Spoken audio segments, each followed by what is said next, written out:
a gente não consiga observar essa mudança. Então, às vezes ocorrem com milhares e milhares de milhões de anos as mudanças no sistema terrestre, mas elas acontecem e com os milhões de anos a gente percebe o quanto o nosso planeta muda, né? Hoje a gente vai falar então um pouquinho sobre como que o nosso planeta ele é formado, né, a estrutura interna dele, e depois a gente vai sair um pouquinho desse tema para falar sobre o surto que um carinha chamado Wegener teve, que ele criou uma coisa chamada deriva continental, que foi uma coisa muito doida assim. A gente vai falar sobre isso hoje. Tá lembrando que vocês podem ficar à vontade para me interromper, fazer pergunta, comentário, qualquer coisa aí. Tô tentando ler o chat aqui. Eu espero que meu celular não descarregue até lá, mas de preferência no microfone. Tá. Então a gente vai começar a falar sobre a estrutura interna da Terra, né? Então, como que é o nosso planeta por dentro? A gente consegue observar ele por fora, porque a gente vive na parte externa dele, né? Na litosfera, mas ele tem um interior. E assim, muito se pergunta sobre o que tem no interior da Terra. Quem já assistiu aquele filme. Como é que é o nome do filme? Gente, que tem um dinossauro lá. Viagem ao Centro da Terra. Quem já assistiu? Ah, Eu nunca ou assisti, amigo. nunca assistiu? Passou na quinta passada, no dia da minha aula. Eu Você já viu? assisti várias vezes, é o filme que eu mais gosto. Sério? Oh, esse filme é bom demais, né? Ele é muito legal. E esse filme, ele mostra literalmente uma viagem ao centro da Terra. E por muito tempo se teve essa curiosidade para saber o que tinha dentro da Terra. Porque assim, muita gente falava que ela era vazia, que tinha nada, que era só um buraco. Muita gente falava que era tudo fogo, tudo lava, tudo magma. Muita gente falava que tinha um dinossauro, que tinha os deuses, que tinha o deus Hades do inferno lá, que tinha o inferno, enfim, a gente tinha várias teorias antigamente sobre o que havia no interior da Terra. E uma curiosidade é que a gente ainda não tem certeza. Olha que coisa louca. Que existe uma civilização que vive dentro da. Nossa, essa aí eu nunca vi, não, Guilherme. Mas doida, mas doida.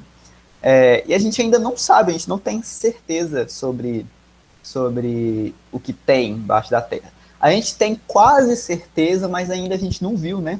Para vocês terem uma ideia, o ponto mais fundo que a gente já foi da Terra foi nas Fossas Marianas.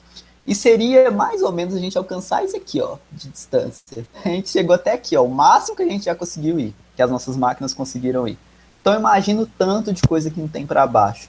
Mas assim, baseado em estudos sismológicos, sismográficos, né, dos sismos, dos terremotos, enfim, vários estudos a gente consegue ter uma noção do que tem no interior da Terra, né? E é sobre isso que a gente vai falar. Então a Terra ela é composta de camadas. Então muitas das vezes as coisas na Terra na verdade são compostas de camadas. Elas nunca são uma coisa só. E o interior da Terra também é composto de camada, né? No nosso planeta a gente então vai ter a nossa crosta, que é a parte mais superior da Terra, é essa parte preta aqui que eu coloquei, então é onde a gente pisa. E acima da crosta a gente vai ter as nossas camadas atmosféricas, que a gente vai falar bem mais para frente. Mas a crosta é a camada onde a gente vive, chamada também de litosfera. Dentro da litosfera, mais para baixo da litosfera, a gente vai ter o nosso manto. Nosso manto, então, é toda a camada de magma da nossa Terra, né? Então, são camadas, é uma camada cheia de rochas, mas rochas em estado, no caso, que elas estão no magma, né? A camada é toda composta de magma. E a gente tem também o nosso núcleo, né? Nosso núcleo é o que a gente menos, boa tarde, Marilene, é o que a gente menos sabe sobre ele, né? O núcleo, nos últimos anos, inclusive, foram anos em que a gente aprofundou muito no estudo do núcleo da Terra, mas ainda assim a gente não sabe tanta coisa assim sobre ele. Tá. O que é isso aqui que eu deixei aqui? Deve ser importante. Ah, tá. Eu quis deixar o exemplo da laranja, né? O clássico exemplo da laranja. Pensa numa laranja quando vocês forem pensar em camadas. Ela tem uma forma, então você vê ela lá bonita, laranjada, ela tem uma forma e ela tem uma estrutura. A estrutura dela é tudo que ela é composta, então tudo que a gente tem dentro dela. Quando você parte a laranja na metade, você vai ver a estrutura dela, a parte mais interna, a parte mais não tão interna, mas ainda assim interna, e a parte externa que é a casca. Então todas as formas, elas têm uma estrutura. Então o planeta Terra ele é uma forma e ele tem uma estrutura dentro dele, né? Tá. Boa É, tarde. boa tarde, Carmen, tudo bem? Boa tarde, todo mundo. Tudo bem? Até aqui, ok, gente? Ok, né? Essa parte bem... Tranquilo, amigo. Tá. E as camadas da Terra, elas se dividem mais ainda. Então a gente vai ver que elas têm outros nomes também, né? Olha o que a gente vai ver. Que a estrutura do nosso planeta, ela é composta da crosta, que a gente viu, né? Crosta ou crosta, dependente do jeito que vocês queiram chamar. A crosta é onde a gente pisa, é a parte da litosfera da Terra. A gente vai ter o nosso manto, novamente, a parte em que as rochas estão sob o estado viscoso, né? As lavas, elas estão em estado de formando magma, né? No manto. A gente vai ter o núcleo, mas o núcleo vai ser dividido entre o núcleo líquido, que ainda faz parte dessa parte de magma aí, e o núcleo sólido. Isso é uma coisa que a gente tem certeza sobre esse núcleo sólido da Terra, então a gente tem certeza que a Terra tem um núcleo sólido, a gente já vai saber o porquê daqui a pouquinho. Só que essas camadas, elas não só são chamadas de manto, núcleo, crosta, elas também têm outros nomes. A gente vai ver que a nossa camada mais superior, que é a que a gente vai chamar de crosta, ela também é chamada de litosfera. Litosfera seria a esfera rochosa, então a camada mais rochosa da Terra. Embaixo a gente tem ali uma divisória, que seria um meio termo entre a camada rochosa e a camada de magma, né? Que seria a astenosfera. A astenosfera, então, é composta de muitas rochas magmáticas, ou seja, rochas que foram que se tornaram rochas, né, a partir do magma. Então eram magma e se tornaram rochas. A gente vai ver isso no ciclo das rochas, acho que na próxima aula ou na outra, mas não preocupa com isso por enquanto. A gente vai ter a nossa mesosfera, que vai ser aí a parte do nosso manto, né, que é onde a gente vai ter o magma, e a endosfera, que é lá no interior da Terra, bem no centro, que são os nossos núcleos. A endosfera, a primeira parte da endosfera, que é do nosso núcleo líquido, e a parte mais interior da endosfera, que é do nosso núcleo sólido. Ok até aqui? Ô, Alu, essa parte da endosfera vai ser o líquido e o núcleo sólido? Ou só o sólido? Sim, a endosfera, essa partezinha aqui, ó, em amarelo é o núcleo líquido, e a parte em vermelha seria o nosso núcleo sólido. Todas elas são endosfera. Endo vem de dentro. Então, só se lembrar que endo está dentro da Terra, o mais dentro possível. Meso vem de meio, então está no meio ali das camadas. Litos vem de rocha, então é a camada rochosa. Só você pegar esse meiozinho assim, você vai ter uma noção. Deu para entender? Então, Luiz, Oi, tudo bem? tudo. Deixa eu te falar, deixa eu te fazer uma pergunta. Você lembra aquele filme da Era do Gelo? Sim. Que o 3, quando aquele bichinho vai descendo na Terra, assim? Ah, sei. Sim. Aquela é uma. Aquela, tipo. Aquela cena dele descendo mesmo. É uma boa pra gente decorar? Ou, sei lá, fala alguma coisa errada, não tem nada a ver, não ajuda em nada? Olha, eu Decorar não. assim, aprender. Eu não lembro muito bem como que é, não lembro dos detalhes, mas às vezes pode ajudar. Depois eu vou assistir e qualquer coisa eu falo pra vocês. Mas às vezes pode ser, tipo, Ele bom vai pra. descendo no manto inferior, manto superior. Ah, Aí ele sim, vai então é descer ótimo, até no tem outros núcleo. nomes, sim. Sim, então é uma ótima pra vocês lembrarem. Lembrar da Era do Gelo e tal, isso é uma boa, muito bem. Tá. E como que funciona? Né? Eu deixei um esquemazinho aqui. Esse esquema tá no Wikipedia, gente. O Wikipedia é perfeito. O Wikipedia é um lugar onde você acha tanta coisa útil, tanta imagem útil. Não subestime o Wikipedia, de verdade. Só assim, não pega a Wikipédia como referência para trabalho, de faculdade, essas coisas, mas muito bom para vocês pesquisarem, para vocês aprenderem várias coisas. Inclusive, o Wikipédia está quebrando, então se vocês puderem doar para o Wikipédia, doem. Eu doei porque eu uso muito, então é justo. Tá. O esquema interior da Terra, então, é mais ou menos isso aqui, ó. A gente vai ter os numerozinhos. A crosta continental, ela é aonde? O que é a crosta continental, Aloysio? É onde a gente vai ter os nossos continentes mesmo, né? Então vai ser a camada mais rochosa, onde a gente vai pisar realmente na Terra. A gente vai ter a crosta oceânica, que também faz parte da crosta, mas ela são os nossos mares, né? Então é a parte mais inferior dos nossos mares. Porque se você for descendo no oceano, você vai ver que tem uma parte rochosa, onde você pisa, né? Embora o ser humano não consiga ir lá em carne e osso, senão ele morre. Mas a gente tem também um chão que é a crosta oceânica. Então são duas crostas, a continental, que é a do continente mesmo, da terra firme, e a oceânica, que é a do oceano. Embaixo a gente tem o manto superior, que nem a Abel falou o exemplo aí da... Ah, tá. No Azinho aqui, ó, vocês estão vendo? A gente tem a descontinuidade de Mohorovicic. Mohorovicic é um cara, era um sérvio, cientista sérvio, muito importante, a gente vai ver o que essas descontinuidades servem. Mas, basicamente, elas são meio termo entre uma camada e a outra. Ó. Então, essa descontinuidade de Mohorovsky, ela é o meio termo entre a crosta e o manto. Então, a gente vai ter o manto aqui, superior. Embaixo do manto superior, a gente vai ter o manto inferior. São composições diferentes. Tudo é lava, mas eles têm composições diferentes. Um é mais viscoso, o superior é menos viscoso que o inferior.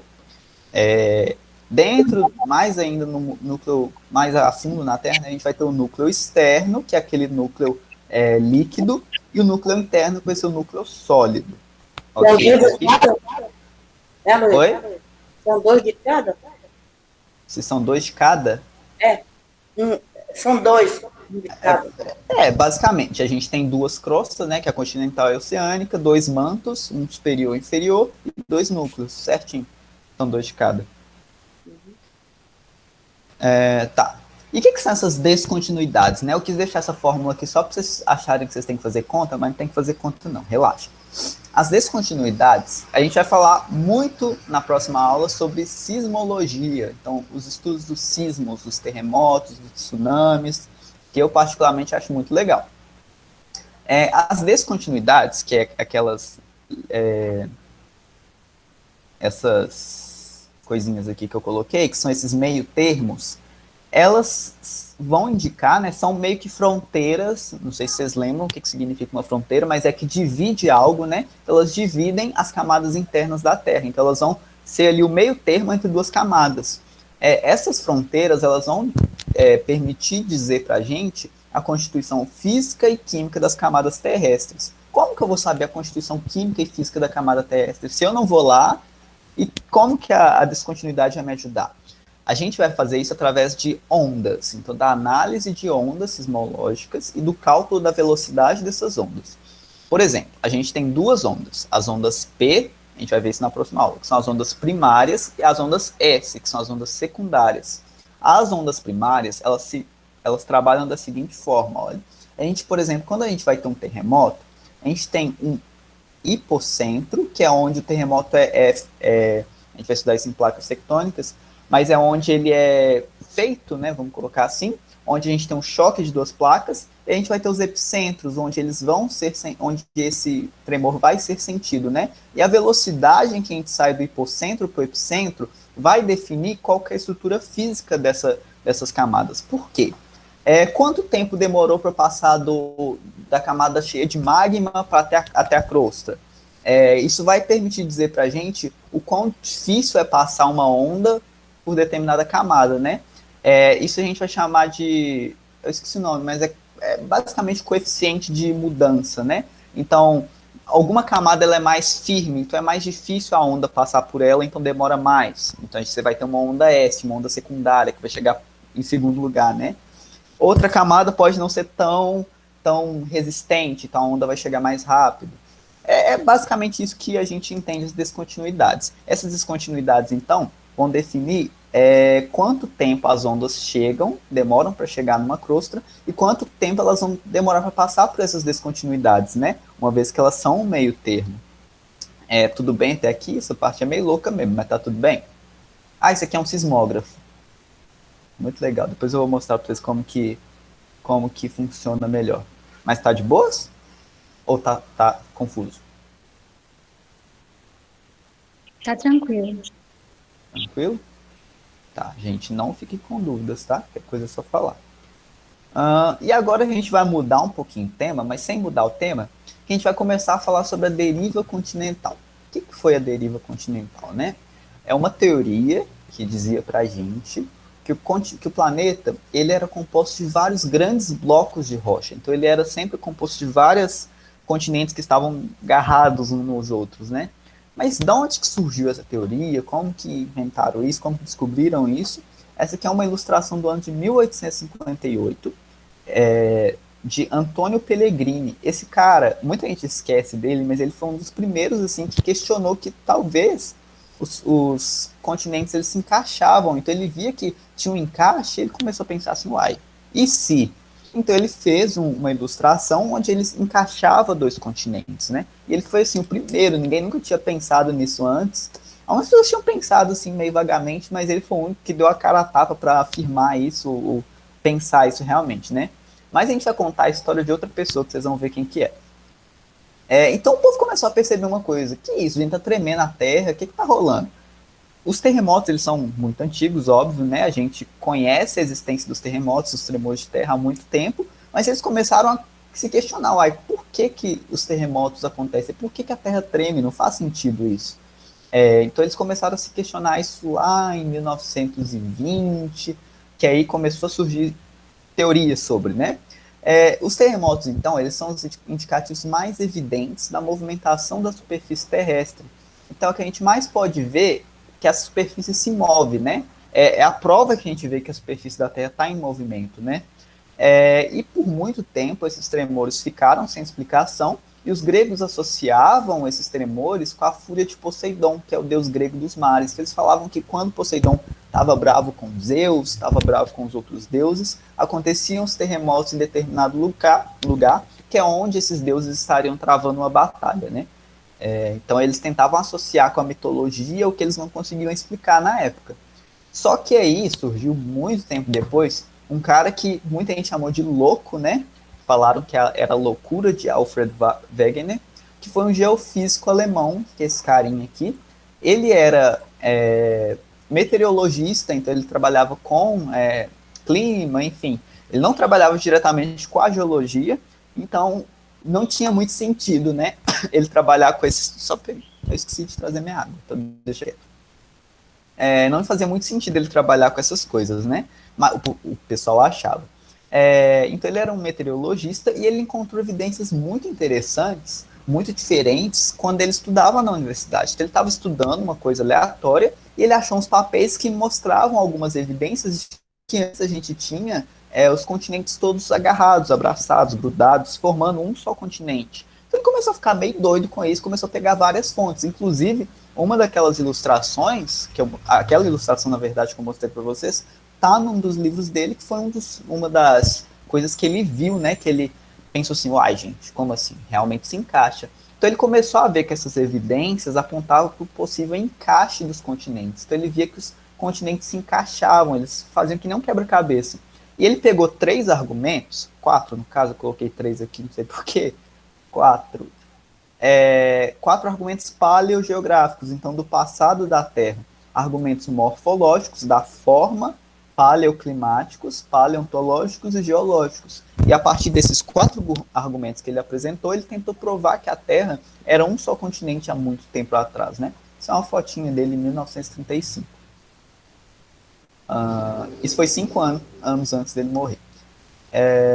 Então ele publicou um livro, depois de muita pesquisa, chamado A Origem dos Continentes e Oceanos, esse aqui. Você não tem esse livro em português, infelizmente, chama Orientação der Continentum Oceana, infelizmente só tem alemão, pessoal, você vê como é que o pessoal desvaloriza ele até hoje, né? Mas esse livro é muito, muito interessante, que ele publicou todas as pesquisas que ele fez para provar que a Terra era um só continente. Ele publicou esse livro em 1915 e aí começou a contar sobre essas descobertas, sobre os trabalhos de campo que ele fez e sobre as evidências de que os continentes se moviam. O que ele colocou nesse livro, né? As evidências paleogeográficas dele. A primeira evidência, então, foi a evidência morfológica, ou seja, da forma da Terra. Ele percebeu que os continentes se encaixavam direitinho aqui. Isso aqui se encaixa perfeitamente nisso aqui. Ele percebeu isso e ele começou a achar assim, uai, gente, então faz um sentido a América do Sul estar agarrada na África, e não é só a América do Sul com a África, né? Outros continentes também tinham um encaixe perfeito. Então eles se encaixavam perfeitamente. E com essa evidência morfológica, ele percebeu que até a América do Sul, pelo menos, era agarrada na África, né? Mas o que ele queria tentar provar era que existia uma ligação não só entre a América do Sul e a África, mas entre os outros continentes com esses 2 continentes. Então ele começou a fazer uma longa pesquisa assim, mas essa foi a primeira evidência dele, a morfológica, da forma, né, que ele pôde observar. Depois disso, ele começou a buscar evidências geológicas, então sobre as rochas e minerais daquele período, daquele lugar, né. Novamente, ele fez trabalhos de campo aqui no Brasil, inclusive, em partes da África, para tentar achar a idade das rochas daqueles lugares, né? De qual idade elas eram? a que período elas pertenciam, né? Então, passar o caminho aí. Então ele percebeu que várias das rochas, elas estavam partidas. Então parte delas foi partida há muito tempo atrás para estar em outro lugar, né? Como exemplo, esse vale.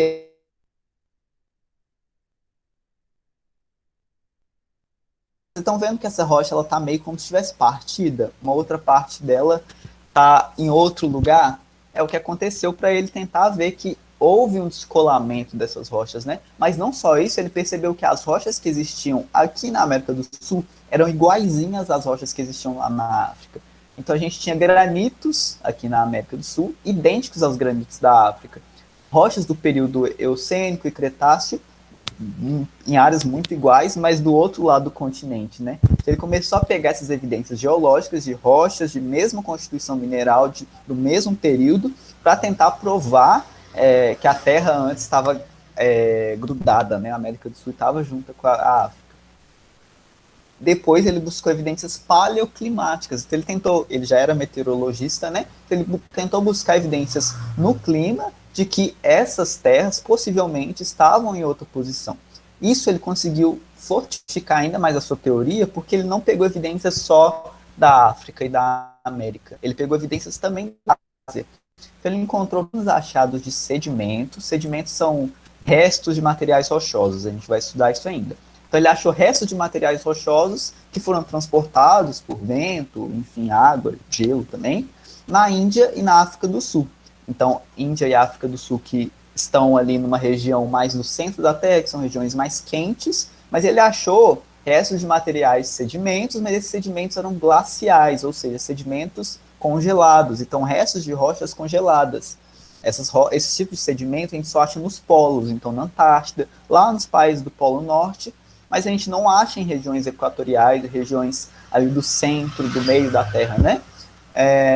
Então ele fortificou mais ainda a teoria de que a Índia e a África do Sul, elas estavam na parte mais ao sul do planeta. Então elas estavam aqui, ó, numa parte onde você tem gelo, né? Você vai ter sedimento glacial, você vai ter rocha congelada. Essa aqui é uma fotinha de algumas dessas rochas sedimentares, né? Rochas glaciais, ou seja, rochas que só se dão nos polos, no gelo, mas que estão na Índia, na África do Sul. Ele começou a ver que só fazia sentido isso se um dia a Índia e a Austrália foram lugares congelados, onde a gente tinha gelo. Hoje em dia isso não faz muito sentido, né?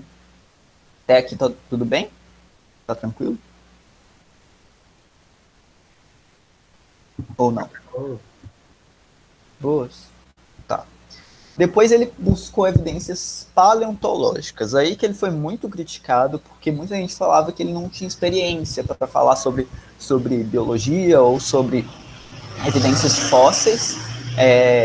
Então ele buscou essas evidências paleontológicas inspiradas muito nas ideias de Charles Darwin sobre evolução, mas também inspirado na ideia de várias outras pessoas que trabalhavam com a paleontologia na época. Ele buscou entender algumas das pesquisas sobre alguns achados fósseis. E então ele fez trabalhos de campo, ele fez pesquisas e tentou encontrar, e encontrou, na verdade, achados de mesmas espécies, então espécies iguais, em lugares muito distantes uns dos outros. Então aqui tem alguns exemplos, né, tá em inglês, mas, por exemplo, a gente tem exemplos de mesossauros de água fresca na América do Sul e na África. Então, lugares do outro lado do mundo do outro, né? Então, ele achou várias dessas teorias de que espécies muito iguais, muito parecidas, ou as mesmas espécies, fósseis dessas espécies, na verdade, estavam em lugares totalmente distintos, mas que eram as mesmas espécies. Então, como que essas espécies foram parar, assim, do outro lado do oceano? Só se a gente tinha realmente uma ligação aí entre esses continentes. Aí ele tentou provar a teoria dele também por essa evidência paleontológica. Só que aí o que rolou? Eu deixei esse meme aqui, tá em inglês, mas eu vou traduzir para vocês, bom que vocês praticam aí para a aula da Joana. Esse aqui é o Alfred Wegener tentando convencer as pessoas que o continente se move. Então ele endoidou, tentou convencer todo mundo, todos os amigos dele, todos os amigos geólogos dele, né, que os continentes se movem. Ele falou que queria fazer uma teoria nova, tal, para inovar, como a geologia pensava o mundo, e falou isso para todo mundo, assim, né. Só que o que rolou? Ele não conseguiu provar a teoria dele e ele foi muito zoado. O pessoal começou a rir dele, rachar os bicos dele, começou a zombar dele. Tinha gente que queria bater nele, tacavam pedra na casa dele. Pra você ver como é que chegou esse nível, porque não acreditavam na teoria dele. Muita gente zombava, achava que ele era doido, falou que... Aí, eles realmente falaram essas palavras, a loucura de Wegener, porque falaram que ele estava ficando louco, que ele precisava se internar, que depois de mais velho ele estava começando a ter alucinações. Então, assim, muitos dos cientistas, principalmente norte-americanos, principalmente que a gente tinha uma rixa entre a ciência europeia e a ciência norte-americana, principalmente na geologia, eles zombaram, assim, do Wegener. O meteorologista jamais poderia provar algo assim, que ele não sabia o que ele estava falando. Só que alguns desses cientistas ainda tentaram ouvir ele, né? Falaram assim, não, vamos lá escutar o Wegener, o que esse cara está arrumando. E ouviram o Wegener dando todas as teorias lá, só que eles questionaram assim para o Wegener, tá, os continentes se movem, mas por que eles se movem? E como? Aí o Wegener não soube responder como e por que os continentes se moviam, né? Aí a teoria dele caiu por terra totalmente, o pessoal esqueceu totalmente, porque ele não conseguiu provar como e por que os continentes se moviam, né? E o pessoal achava que ele era doido, zoaram ele demais, tadinho do Wegener. Ontem eu tava lendo a biografia dele, né, original, e, gente, esse homem passou muita raiva. Nossa, Deus do céu. Tá. Então, a teoria da deriva continental, que foi a teoria do Wegener, foi aceita e provada oficialmente pelos conselhos científicos, principalmente dos Estados Unidos, em 1940. Só que 10 anos depois da morte do seu criador, que era o Alfred Wegener. Então, Wegener tinha morrido há 10 anos, e aí essa teoria foi provada. Então, depois dele morrer, ele morreu sem ter a teoria dele provada, e 10 anos depois o pessoal aceitou e conseguiu provar a teoria dele, né? Os escritos dele, que eu achei aqui para vocês, olha, alguns dos escritos originais estão em alguns museus da Dinamarca e dos Estados Unidos, que foi quem... Gente, eu fico chocado com uma coisa dessa. Os Estados Unidos que dispensaram a teoria dele, tá lá ó, no museu deles, os escritos, mas enfim. Então, muitos outros cientistas, geofísicos e geólogos norte-americanos, principalmente, tentaram levar mérito sobre os trabalhos que Wegener fez depois que ele morreu, mas ainda assim, hoje em dia a gente tem uma percepção muito, aqui na América do Sul, a gente tem uma percepção muito boa do Wegener, a gente sabe que é ele, a teoria dele, mas lá na América do Norte ainda muita gente nem... Quem que é Wegener? Porque muita gente tentou levar crédito sobre os trabalhos que ele fez, né? Então ele estava certo o tempo inteiro, ele só não conseguiu provar e o pessoal achou que ele estava ficando doido. Até aqui tudo bem? Tranquilo, Alu. Tranquilo? Gente, só eu que fico muito chocado com a história do Wegener, vocês não ficam tipo, não, coitado. Enfim. Tá, então o que ele não conseguiu provar, mas que ele fez um trabalho incrível para a época dele, né? Que os continentes, foi totalmente injustiçado, Matheus, eu acho muito injustiça com ele. Os continentes, há muito tempo atrás, eles estavam unidos em um único continente, né, que era a Pangeia. Com certeza vocês já ouviram falar da Pangeia. Pangeia, na verdade, não foi o nosso primeiro supercontinente, ela foi o nosso terceiro. Antes a gente teve mais 2 outros continentes, que foi a Rodínia e a Colômbia.